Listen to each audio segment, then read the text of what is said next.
Lightning cracks over the glass roof of Sterling Innovations, the tech empire owned by the cold and stunning CEO, Evelyn Sterling. Inside the sleek marble lobby, everything glimmers, except the corner where a quiet janitor named Caleb Moore mops the rainwater from the entrance mat. No one looks at him. No one says his name.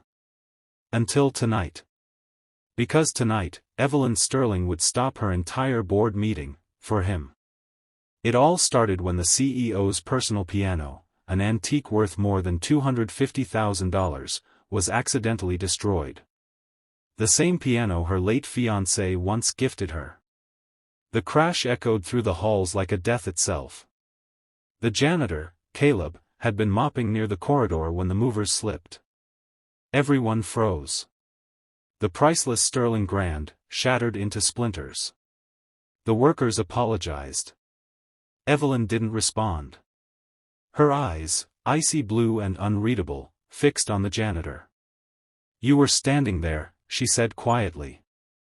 "Weren't you supposed to warn them?" Caleb's voice was low, careful. I didn't see the angle, ma'am. I'm sorry. I was just trying to." She raised her hand. "Don't explain. You broke something that can never be fixed." She turned to leave, then stopped halfway. "You know what, Mr. Moore? Let's make this interesting." Her tone darkened, almost mocking. "If you can resurrect it, if you can make that piano live again, I'll let you steal me away. Deal?" The board members gasped. The CEO's tone was playful, sarcastic, sure that this poor janitor would never accept. But Caleb looked straight into her eyes, and smiled. "Deal," he said. Movie camera zooms in dramatically on his face. Who was this man who dared to smile back at the ice queen of Sterling Innovations? Before we continue, if this mystery already got your heart racing, make sure to like the video and subscribe to the Kindness Chronicles for more stories that prove compassion can hide in the most unexpected places. The next day, security footage showed Caleb entering the company basement at midnight, wheeling in wooden parts, copper wires, and old music sheets. He didn't clock out until dawn. Rumors spread. "Did you hear? The janitor's trying to rebuild the CEO's piano." Some laughed. Others pitied him. But Evelyn? She watched him from her office cameras, intrigued. For the first time in years, she didn't feel like the one in control. Something about the way Caleb handled those broken pieces, like each fragment held a heartbeat, unnerved her. At lunch, she went down to confront him. "You really think you can fix that?" she asked, her heels echoing against the marble. Caleb looked up from the bench where the piano's remnants lay. His hands were steady, rough from labor. "I don't fix things," he said softly. "I restore them." Evelyn tilted her head. "There's no difference." He smiled faintly. "There's every difference, ma'am. Fixing is mechanical. Restoring is remembering." Her breath caught, though she didn't know why. Days passed. Evelyn became obsessed.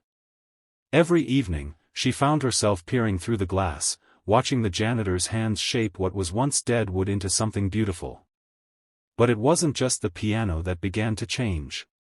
Something about her started to shift too. One evening, she brought him coffee. "You're not supposed to work after hours," she said. "And you're not supposed to be here either," he replied with a grin. Evelyn almost smiled. Almost. She sat beside him, her cold posture melting just slightly as she watched him polish a piece of the lid. He spoke first. "You said if I resurrect it, you'd let me steal you away." Evelyn blinked. "That was a joke." "Was it?" he murmured. Her chest tightened. Why did his voice sound so familiar? The next day, a delivery arrived at the company, an old photo frame. Evelyn opened it and froze. It was a picture of her and her fiancé, taken 10 years ago, beside that very piano. Her heart twisted. She hadn't seen that photo since the accident. She ran down to the basement. "Where did you get this?" she demanded. Caleb looked confused. "It was stuck behind the soundboard. Guess it didn't want to be lost." Her eyes welled up before she could stop herself. "You don't understand, he died in a car crash right after that photo." Caleb nodded quietly. "I do understand." Evelyn frowned. "What do you mean?" But before he could answer, one of the keys he'd been tuning gave a faint note. A trembling, hesitant sound, like a whisper from the past. Her breath hitched. He smiled. "You hear that? She's waking up." That night, Evelyn couldn't sleep. Every echo of that piano note replayed in her mind, along with the strange calm in the janitor's voice. Who was he really? Why did he speak like someone who'd known her loss personally? The following morning, Evelyn called HR. "I need Caleb Moore's file. Everything on him." When the folder arrived, her world stopped. No social security record before 2021. No previous employment. His emergency contact section was blank. But one photo attached, a faded ID picture, made her heart pound.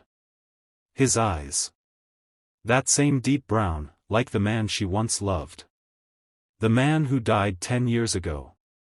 She slammed the file shut, trembling. "No, that's impossible." The next night, Evelyn stormed down to the basement. Caleb was there, finishing the final tuning. The piano now stood upright, reborn from its ashes, polished, whole, and breathtaking. But she didn't care about the piano anymore. "Who are you?" she demanded. He looked at her, his eyes tired yet kind. "You already know." "No, she choked. "You can't be him." He wiped his hands on a cloth. "You said if I could resurrect it, you'd let me steal you away." The words hit her like thunder. Her legs went weak. Caleb stepped closer, but his expression wasn't romantic, it was grief. "You don't remember, do you?" he whispered. "The crash that took me away wasn't an accident. Someone sabotaged the brakes. I survived, but I lost everything. My name. My memory.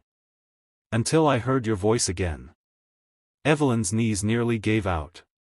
"You're saying you're James?" she whispered, tears spilling. He nodded slowly. "I was. Before the world buried me." She covered her mouth, gasping. "Oh my God." But before she could say more, the piano suddenly played itself. A haunting melody, the same one he used to play every night before he proposed to her. She froze, staring at the keys as they moved faintly in the wind. Caleb smiled faintly. "Told you I could resurrect it." Evelyn laughed through her tears, stepping closer. "You didn't just resurrect the piano." She touched his chest, trembling. "You resurrected me." And in that dimly lit basement, the Ice Queen of Sterling Innovations broke for the first time in a decade, crying into the arms of the man she thought she'd lost forever. Outside, the storm finally cleared. The next morning, the employees entered to find the CEO playing the piano in the lobby, tears on her cheeks, the janitor by her side. But not everyone smiled. Because someone else watched them from the mezzanine, a man in a black suit, holding a broken piece of car metal. And on it was engraved the Sterling logo. He whispered coldly, "You were never supposed to come back." The screen fades to black.